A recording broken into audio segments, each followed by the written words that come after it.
Hello everyone, welcome on back. Today I have got a Stamina Sorcerer build video for you guys. And I'm not gonna lie, Stamina Sorc is an insane amount of fun. It is really fast, has incredible amounts of burst power, and pretty formidable healing, not to mention one of the best, if not the best, stamina sustains in the game. So this is an absolutely perfect build if you guys want to fly around Cyrodiil as fast as possible while still being able to deliver some huge smacks with your greatsword. Not to mention that speed is a massive help for surviving in Cyrodiil. You have to fight a lot of opponents sometimes, and just being faster than everybody can get you away from trouble that other builds and other classes would really struggle with. I also want to mention that this build is a budget build as well. The gear is very easy to get, and if you guys want to give this build a shot, it doesn't require a lot of time or investment to put together. And finally, if you guys enjoyed this video, feel free to hit that like button. It helps me out a lot in further growing the channel. And of course, if you want to stick around for more content in the future, i.e. the Magicka Sorcerer build that will be coming out in a few days, you can hit that subscribe button. We also have a fully written guide on my website, KristoferESO.com, if you guys want to see a written guide to this build. And without further ado, let's take a look at that build. So to start off, I am a Khajiit on this Sorcerer. This is a critical focused build, so Khajiit is actually a pretty good race option for this. That being said, this is a Stamina Sorcerer as well, so any Stamina race will work fine here. Probably maybe even better than Khajiit if you pick something like Orc. They're very close to each other, but only because we're playing a critically focused build, I think that Khajiit becomes a really good option for this too. And then of course Khajiit gets a good amount of regen everywhere as well. So let's start off by taking a look at our stat page here. So on our front bar, we've got 14.5k Magicka, 28k health, and 30.5k stamina. And then when we swap bars, we get a little bit more HP and a little bit less stam on our back bar, but that's okay. The front bar is the damage dealer. That's where we want the higher maximum stamina. The sustains on this build are actually pretty good too. When we have all of our buffs up here, we don't actually have rally on this guy. We've got just about 1100 Magicka recovery. On the back bars, just shy of 3000 health recovery, and then 2439 stamina recovery. So great sustains all around. We are running Dark Deal as well, so you should have no resource issues on this build. Even if you play this in no CP without making any changes to the build, you still should have some pretty good sustain on this guy. Now, when we take a look at the weapon damage on the front bar, I'm just going to buff up with Surge here. We've got just shy of 5k weapon damage on the front bar, 60% crit, and 1400 penetration. Now, the weapon damage gets a little bit higher thanks to our infused back bar bow here, so we're sitting at about 5.6 to 5.7k weapon damage or so. And the penetration also goes up by about 1000 thanks to our crystal weapon skill. So we're not actually running a whole bunch of penetration or weapon damage. A lot of the damage on this build is coming from that critical damage modifier. We are a Khajiit, and we've got a lot of champion points into amplifying our critical damage as well. So this allows us to have some pretty good critical hits when they land. Just because critical damage is so much more effective than it was in previous patches, there's a lot of benefit to having a higher crit rate in PvP. So that you can consistently land those crits, not only for the offensive side of things, but the defensive side of having the high crit rate means that your heals will be critting very often as well. Then we take a look at the sustain on this build. When we buff up, we've got the 1800 physical and spell resist with 2100 critical resistance. Pretty bare bones medium armor. We do have a little bit more crit resist than you would normally have, and that's thanks to a couple of our gear pieces as well as champion points. The primary defensive play of this build, however, is going to be your movement and your gameplay, as opposed to just being really chunky and having a lot of armor. We do have a really high amount of healing power, though, so that does come in real handy when we do need to just tank some stuff out. Now, let's take a look at the Mundus we've got. We got the Shadow Mundus, and this is great, I think, because our crit rate is so high, fitting in with the rest of our build being a Khajiit as well. This allows us to push a fairly high critical damage multiplier. This will also affect our incoming healing, which is really nice too. If you want to go for a more damage-focused version of this build, you could actually just run the Lover Mundus here for the penetration. I believe your damage will be slightly better, however, you won't get the bonus to your healing, so it's kind of up to the user what you want to do. Now, for the food that we're running, we've got that Artaeum takeaway broth, and this is pretty much best in slot stamina food. It's going to give us max health, max stamina, and then health and stamina recovery. Really good. We need all of these stats for the build. The health recovery also really nice for that passive healing. Of course, in the new patch, health recovery is being nerfed a bit, so it won't be as effective, but still, having health recovery in PvP is very good, and it will go a long way throughout the course of a longer gameplay period.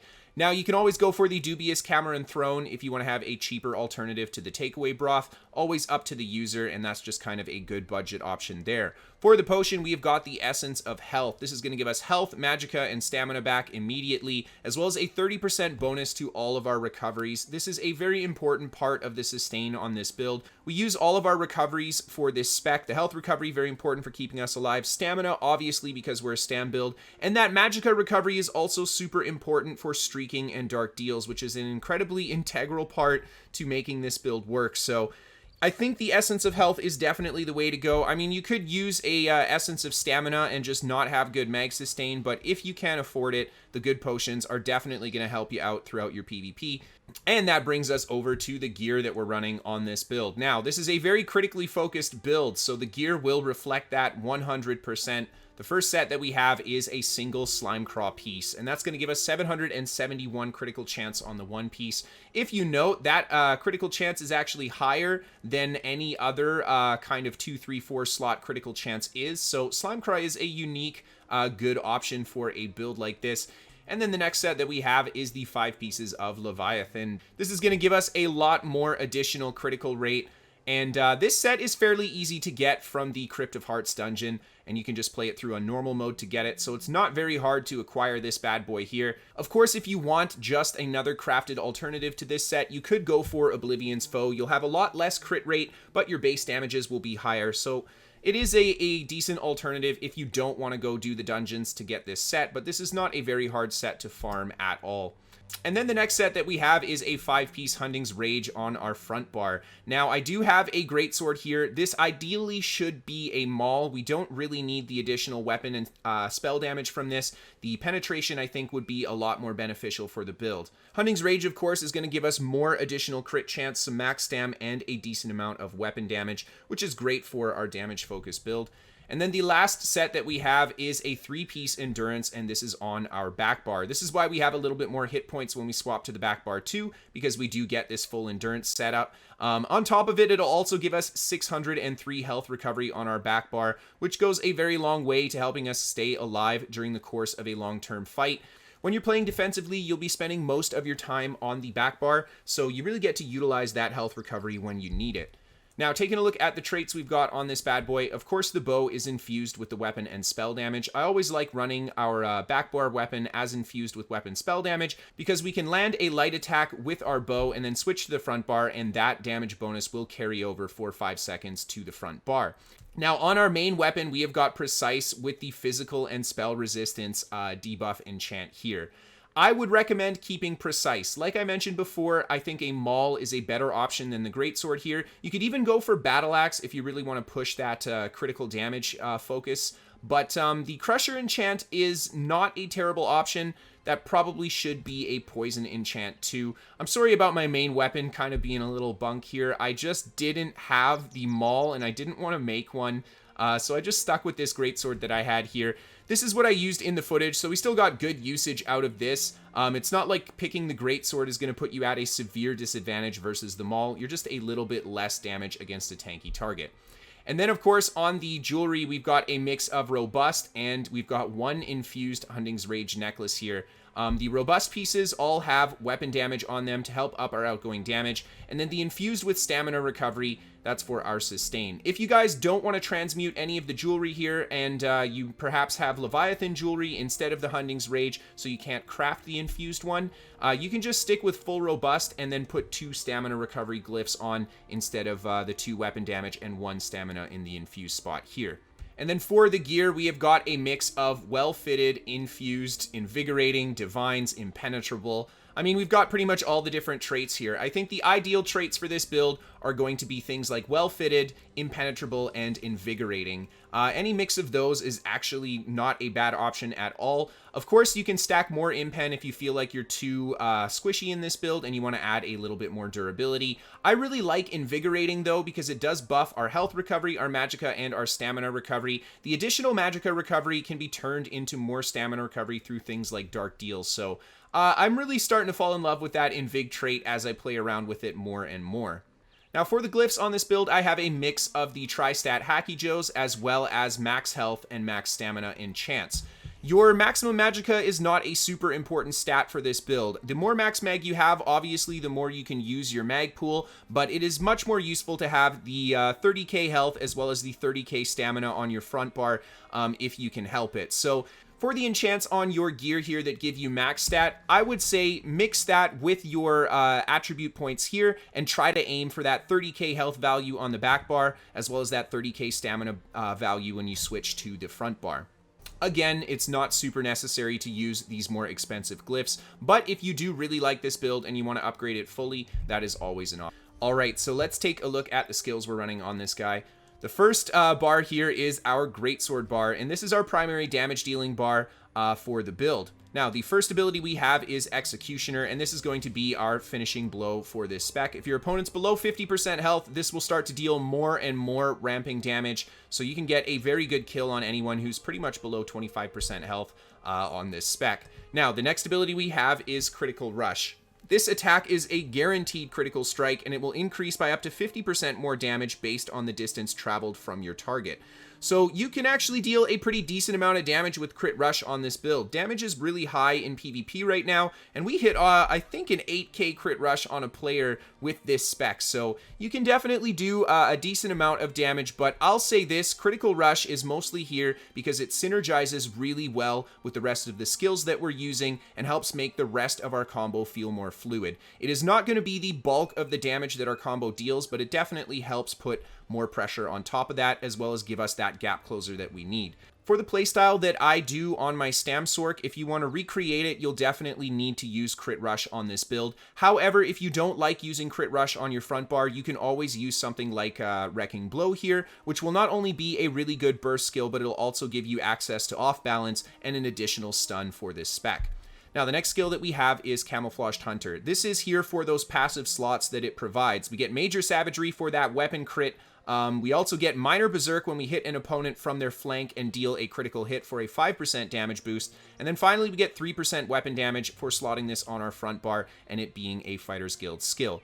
We can also use this skill to give us an AoE stealth detect. That being said, we're a Sorcerer and we have Streak. Streak is a much better stealth detect than Camouflaged Hunter. Unless you want to prevent your opponent from re-entering stealth quickly, then Camo Hunter is always an option. It is very expensive though, so it's kind of up to you if you want to use it for that, mostly here for that passive slot. Now the next skill that we have is Resolving Vigor, and this is our primary heal for the build. We have got a pretty okay tooltip on it. I mean, a 22.7k Vigor, 60% crit rate, and a lot of additional critical healing power. Yeah, our Vigor is very strong. The healing power on this build is very good, especially with this mixed with our Surge. Yeah, you shouldn't have issues healing up, especially if you're able to get away from the fray, which this build does a really good job at. Now, the next ability we have is Bound Armaments, and this is here for the burst that it provides as well as the passive additional damage it gives us. So while slotted here, we get an 8% increase to our max stam, and our light attacks will deal 10% more damage. That's why we have a little bit more maximum stamina on our front bar. Now, when you activate this ability, it will summon daggers for each light or heavy attack that you do up to a max of 4 times, and then you can use the ability again to shoot the daggers at a distance at your target.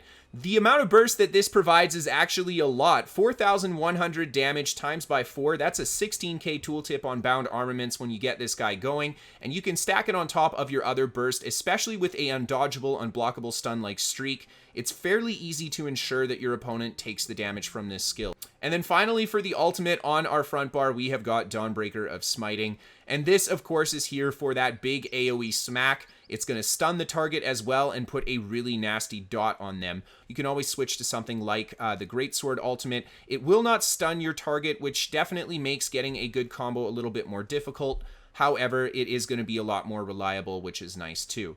Now, switching to the back bar, the first ability we have is Crystal Weapon, and this is going to be your primary spammable for the build. We spend a lot of time on our bow bar just kind of pelting targets with Crystal Weapon and then trying to get a good combo so we can set up the Crystal Weapon, go for a partial charged heavy attack, weapon swap to our front bar, and then crit rush into them for a nice big damage combo. Crystal Weapon will also reduce your target's armor by 900 for 5 seconds when you use it, and it will reduce the cost of your next non-ultimate ability by 10% when you use it too. So it makes it a fairly cheap option for us to use as a spammable. We can just keep pelting people at a distance with it. I really like Crystal Weapon though because of the amount of combination damage that it provides. If you mix this with the Bound Armaments daggers and then crit rush into your target and drop a Dawnbreaker on them, this build can spit out a pretty crazy amount of burst even at a distance, so I do really like that. The next skill that we have is Dark Deal. Now, I was torn whether I wanted to run Dark Deal or not on this build, and as soon as I put it on, I realized, yes, I do want to run Dark Deal. This is an excellent sustain skill, and on top of it, it's actually a pretty beefy heal too. 60% crit rate for a 10k heal means we can get about a 9k heal crit out here in Cyrodiil, so that's pretty decent. But mostly this is just here for that incredible amount of stamina sustain that it provides. The next ability we have is Critical Surge. This is access to our Major Brutality for the build, very important, and it also gives us a 4,000 heal every time we deal a critical hit on a 1-second cooldown, and this ability will last for 33 seconds. Because we're using skills like Hurricane and we're using Bow, we can easily land a ton of crits. We don't even have to be close to a target, but Hurricane ensures that if they're close to us, we'll be critting them all the time. So Crit Surge ends up being a very, very good heal for us. Now, the tooltip on Crit Surge is actually a static tooltip. It's not scaled off of anything, so having a higher critical rate is the way to go if you want to really utilize a Critical Surge build.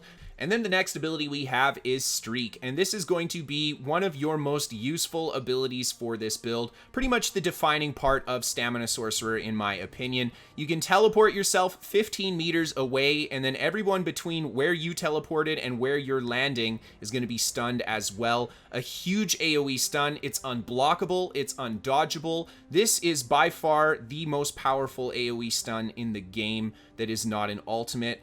Essentially, this is the skill that brings together Stamina Sorcerer's ability to kite and be one of, if not the fastest things on the battlefield in Cyrodiil.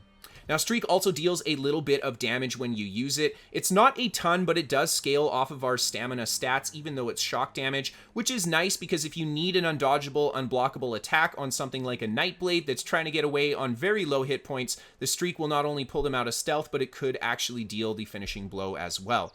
And then for our last normal ability, we have got Hurricane, and this is our armor buff. Not just that, but it will put a big AoE on us that deals 727 physical damage every 1 second for 15 seconds, and that will increase in power and size as the buff is left on us. And then, of course, it also gives us that Major Resolve for the armor buff and Minor Expedition for 15% additional movement speed. So this mixed with Streak means that we are going to be one of the fastest things in Cyrodiil. As long as we're on our bow bar, we should be able to get away from pretty much anything except maybe another Stamina or Magicka Sorc.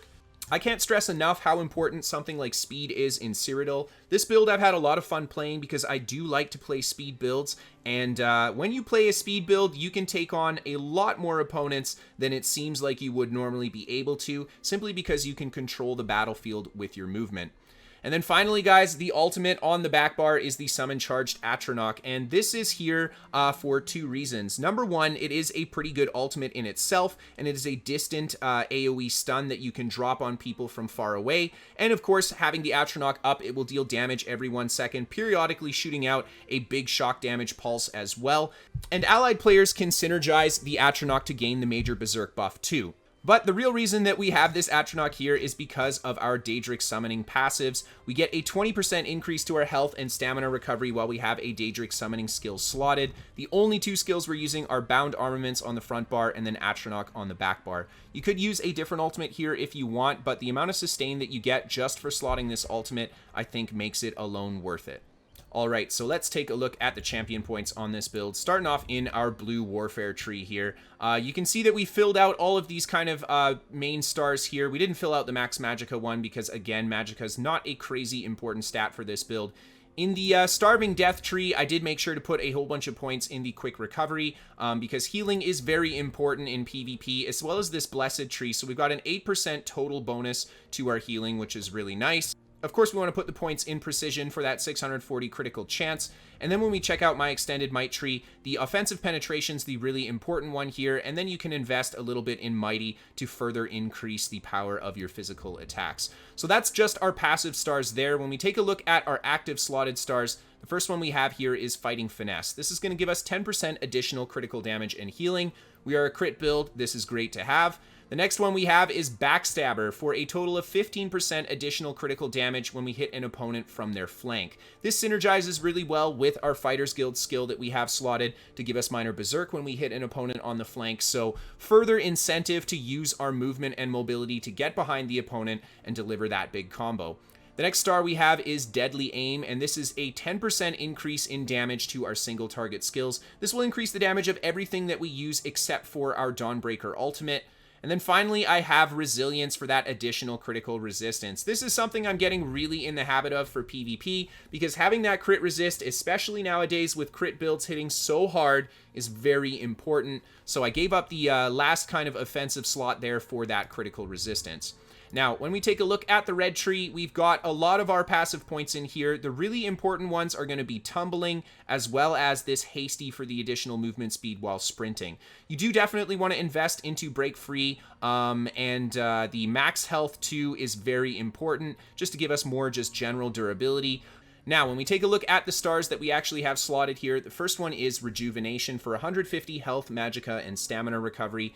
Definitely awesome for our sustain, so we can't go wrong with that. Then I've got Ironclad for the additional armor. More durability too. We are in medium armor, so we don't have a ton of armor. Honestly, you could actually switch this out for another star if you want, simply because our armor rate isn't super high. So if we're fighting someone who has a ton of penetration, they're probably just going to penetrate all our armor anyway. And then we've got Boundless Vitality for an additional 1400 max health. Definitely a must-have in PvP. I think stamina builds, you want to run 25 to 30k health right now. Otherwise, you'll really struggle with getting one shot. And then last but not least, we've got that Strategic Reserve for 30 additional health recovery for every 10 ultimate that we have. Again, in the new patch, health recovery will be halved in PvP, but still, we've got a lot of health recovery on this build, and then the Strategic Reserve will allow us to push it even further. As it sits on the live server right now, we can get well over 4k health recovery, so expect 2k plus health recovery when you're fully buffed up here on the new patch. And then when we take a look at the green tree, as always, there's not a lot of super important skills here for combat, but there are a couple you should take a look at. The first one being Breakfall, 35% reduced fall damage. That is huge for PvP because you're always falling off of stuff. And then finally, we've got Steed's Blessing for that 20% additional movement speed while we're out of combat. You're not always in combat while you're in PvP, so this additional movement speed is important just for positioning before a fight, and maybe even at those intermediate moments between fights where your character does manage to drop out of combat. And there you go, guys. That is the build. Alright guys, let's jump right into that PvP commentary. And the first fight I have for you guys is actually the very first fight I got into on this build. I will say Stam Sorc felt right at home for me, being a stamina player main. I've never played a lot of Stam Sorc before, but wow, did I really enjoy it. The first thing I noticed right away in this fight is my speed. I can split distance from players so much faster than any other class can. And there you can see we make a run for the rocks there. We drop the Crystal Weapon Dawnbreaker combo on the Sorc that follows us. Unfortunately, we missed that Dawnbreaker. Don't get the stun on him there. And the enemy Sorc continues to pursue us, but he's very low hit points after that. He decides he needs to heal up. We're taking a lot of pressure from the Nightblades there, so I just go for a quick streak back into the rocks here. And you guys can see right away, Streak is not only one of our amazing movement utility skills, but it is so good for stunning and controlling the opposing players on the battlefield. There you see I start to get a little overwhelmed by the yellow. Just go for a quick streak through them. Stunning everybody, and we can turn it around with some good offensive pressure, but we get caught from behind with a super nasty Dawnbreaker. I quickly backpedal through the group and then streak through them to make sure we get that big AoE stun on everybody. It makes it a lot harder for the yellow players to pursue me. On top of it, backpedaling after you take a Dawnbreaker like that through your opponent is a great way to avoid any other combos that are coming from the other players or the opponent themselves.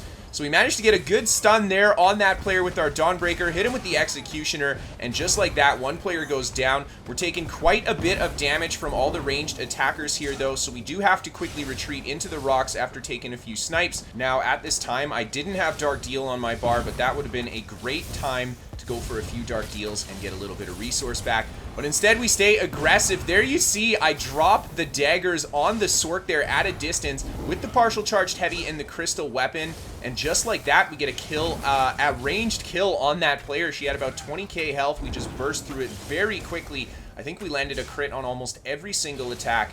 And now it looks like we've got just this enemy Nightblade left. That other Sorcerer is around here somewhere though. So we want to keep our eyes out for him. And I'm just trying to get a little bit of stamina back. Again, this was my first fight on the build. And this fight taught me that I definitely needed to have Dark Deal on this build in order to give us that awesome sustain that I want. We take that stun from the enemy Dawnbreaker there. I quickly streak back behind some terrain here, and we're very low on stamina. The Dark Deal, again, would be the saving option, but we drop the Dawnbreaker as the Nightblade comes whirling around the corner. We hit him with an Executioner afterwards, and he goes down. And yeah, I really like the firepower on this crit build. I'm not going to lie. We've got some really good bursts, and anyone with 20 to 30k HP has got to watch out for a big combo from us. And now we're just kind of duking it out with this Sorc here. Because we don't have the Dark Deal, we're doing lots of heavy attacks to get some stamina back. This, again, would not be super necessary, but we go for the crystal weapon, partial charged heavy into the Dawnbreaker, and then just a light attack to finish that enemy Sorc off. We managed to bring that one home. Now, moving on to our next clip here, you can see right away we just set up the crystal weapon, and we hit the guy on siege with the crit rush, follow it up with a bash afterwards to get the stun on him while he's manning the siege. And then that DK we just hit with the Executioner before his leap hits us. So we do manage to get the kill on him. I drop the dagger combo on this enemy Nightblade that's in stealth. And then we streak through him for the stun, crit rush back into him, and a quick Executioner. I don't think he was expecting that kind of movement. And now the enemy player's going for a res. I try to streak through them, a little bit of delay on that streak. Kudos to the laggy server. Quickly do a hop holding block to absorb the meteor, and I drop another Dawnbreaker on the stack to see if we can give anybody some good damage. Unfortunately, we weren't able to stick anything out there, and we retreat back into this cubbyhole. The enemy Sorc streaking all over us. We just set up the crystal weapon on him. Decent damage into the Sorc as her shields are down. And then we're forced to retreat again. The movement on the Stam Sorc, though, is definitely key here. We can change directions quickly. We can break a lot of distance from the group very quickly, too. And just like that, we're safe in here. One enemy player follows us, and we just try to get the kill here. Unfortunately, she manages to retreat back to the rest of the yellow, get her heals up and everything. So we're just going to hang out in this little cubby here and be patient, see if any yellow players are willing to follow us. And nope, they all went back to siege. So just reset my crystal weapon here. We go for the full, almost fully charged heavy attack into the crit rush. Unfortunately, I missed that heavy attack, so only the crit rush lands. We don't get the good damage into that target. And we just try to get a little bit of resource there back with the heavy attack. And then we streak out of that location, back behind the cubbyhole, Dark Deal, reset our buffs. And then we're going to re-engage with these guys. The enemy Nightblade just leading with that stun, so we definitely want to take care of him. We go for a great Dawnbreaker there into the Executioner. She dodges the Executioner, but the dots from both the Dawnbreaker and the Hurricane bring her down. And then I just start crit rushing into these guys here. Take a really nasty stun from that enemy Dragon Knight. Probably shouldn't have gone in there. Honestly, that wasn't the best tactical decision. But we managed to escape, and a single Nightblade chases us here. I just try to hit him with a few crystal weapons at a distance with my bow, but he just pops right back into stealth, and we're not sure if he's going to re-engage with us, so I just head back towards the inside of the keep here. Put a little bit of damage into this enemy Dragon Knight. He's just been standing there, so I decided, okay, we'll leave him alone. And the leap from behind, because we crit rushed him, he is no longer going to be a docile target. And this guy's trying to pick up a dead body. We can't have any of that. There you see the crystal weapon gap closer, so much damage. And we just nuke that player with the Executioner following that. He goes down. The yellow player's kind of charging out again. We're just going to keep on keeping on here. Just feed them the crystal weapons with the bow. Be patient inside the cubby here. Make sure we keep our buffs up as well. And now the yellow kind of looped around the inside. We go for that big crystal weapon, partial charged heavy into the Dawnbreaker. We catch one of those players. We bring him down, streaking through the enemy Nightblade there, getting a good stun on him as well. And then I try to go for another combo, unfortunately hitting the NPC there. And then we go for a streak while holding block, and the Nightblades just chew through me with their damage, and we eventually go down. And I've got another fight inside a keep here for you guys. There you see that beautiful crystal weapon, partial charged bow heavy into crit rush combo, and then the Executioner. One player goes down at the beginning. We get that guy as he goes through the door there too, so we pick up both kills there, then retreat back to our little cubby hole here, reset our buffs, and here comes yellow charging out after they just flipped this keep. We get again a bow heavy attack into the crit rush and the Executioner. Unfortunately, no crystal weapon in that combo for the additional damage. However, it was still enough to kill that player. And now we've got an enemy Sorc on top of us. I drop the daggers on him, go for the Dawnbreaker, but this guy has got some healing power up, so we just don't manage to really get anything out of that combo. So I just quickly reset my buffs and would just streak out of there. He's chasing us though, goes for the Donnie. We quickly streak through him, the direction change and sprint away. Even when fighting something that is as quick as we are, the ability to stun people with that streak makes it so easy to kite stuff on this Sorc build. I mean, it's got to be one of, if not the fastest thing in Cyrodiil when you play on a stam Sorc build like this. And here we go. The enemy Sorc eventually doesn't know where we are. He jumps off the edge, but we've got a lot of other yellow players that have swarmed into this tower looking for me. I go for a big Dawnbreaker combo there, try to get an Executioner off. Unfortunately, they get to the heals in time, so I'm not able to capitalize that combo. And then this guy just stands in spot. We feed him the daggers into the crit rush, and there you see almost every single attack crit on that beautiful 60% crit rate, and that guy just gets nuked from full health. And we've got the yellow just kind of pestering us here as we just kite around the inside. I'm trying to find a good opportunity to get a burst on another one of them there. A blue player comes up as well, and this guy attempts to go for the res. Never, never attempt a res if you have an enemy player right in front of you like that. We feed him the Dawnbreaker for the kill right away. And this guy attempts to go for the res. Oh my gosh. It's a golden rule of PvP. You don't want to res people when there's someone right next to you. He falls off the edge, dying to the fall damage. And we managed to clean out the inside of the tower just like that. And that fight actually drags on a little bit, but there isn't a lot more action. So we'll just cut to the next clip here where we nuke this poor guy as he drops down off the edge. And there's a bunch of blue outside this keep kind of chasing me around too. And in this clip, actually, I've been in this keep for a little bit of time already. I just cut the beginning half of it because there wasn't as much action going on. So these blue do want me dead, that is for sure. So I just keep dropping a few crystal weapon attacks on people, jumping off the edge. I'm really just looking for an opportunity to get a good combo. However, blue has this place very well surrounded. I don't really have a lot of safe places to go, minus maybe the inside of the cubby. We just drop the Dawnbreaker crystal weapon on that player. She tries to roll away from it, and we just streak through everybody, getting the stun, and the end of the streak actually picking up the kill there. And a really bad fall as I go off the edge. We aren't able to keep that body down at all because of that mistake. And we get good damage into that one Nightblade there, but he just pops right back into stealth. And we chase this Sorc around the edge as the Nightblade stuns us from behind. He's got lower CP, but he took some big chunks out of us there. So we do have to be careful of the damage from this guy. And I just keep my buffs up here, try to keep my hit points at maximum. And the Nightblade doesn't decide to re-engage quite yet. I'm just kind of running around in circles here to see if we can coax him out to attack us. Quickly kill off one of the guards, and there we see another enemy Nightblade trying to get in stealth in the corner here. I just start putting a bit of damage. It's actually a Templar into that guy, and he runs away and heals as the Nightblade we're looking for jumps out on top of us. I finally managed to catch him at the top here, hit him with that Dawnbreaker, a light attack, and he rolls away, dying to the Dawnbreaker dot. So I just drop back down outside the tower here, and we open up on the two players that are just standing out here waiting for us. You can see some blue players jumping off the edge right away to engage with us. Good damage into the first one here. He wakes up after we attacked him a little bit. We don't manage to get a kill or anything. The pressure from the blues is a bit much, and they do have snipers at the top of the keep on the inside there too, and another sniper on this side just feeding the arrows. There's a random yellow player giving him the Dawnbreaker of justice. That guy goes down. We're just going to kill off another guard here real quick as the blue players start to surround us. and eventually we get pulled in by the Fighters Guild chain. The Nightblade jumps on top of us, but man, that Stam Sorc so fast, we can easily kite away, get some dark deals for some stamina back, reset our buffs. Now we got that crystal weapon combo ready for these guys. There's a big heavy attack, and of course we hit the guard with it.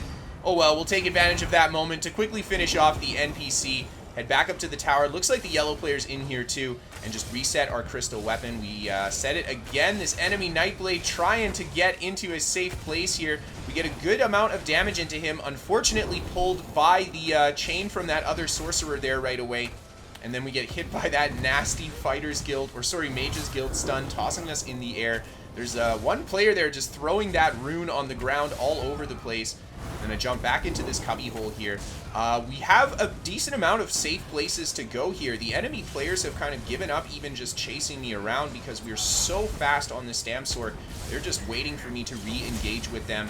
And I'm going to let the rest of the fight play out for you guys as we say our goodbyes here. I really hope you enjoyed this Stam Sorc build. Honestly, after playing this Stam Sorc, it makes me feel like I might become a Stam Sorc main in the near future. This was a lot of fun, and if you're looking for a build that can just race around Cyrodiil and play that really high damage burst game, Stam Sorc is definitely something to take a look at. Now, if you guys want to send in clips for the top 5 battles, or if you guys want to send a build to be featured on the channel, you can send that to KristoferESO at hotmail.com. You can check me out on Twitch for that live gameplay as well, and give me a follow on Twitter if you guys want to keep up to date with what's going on with me.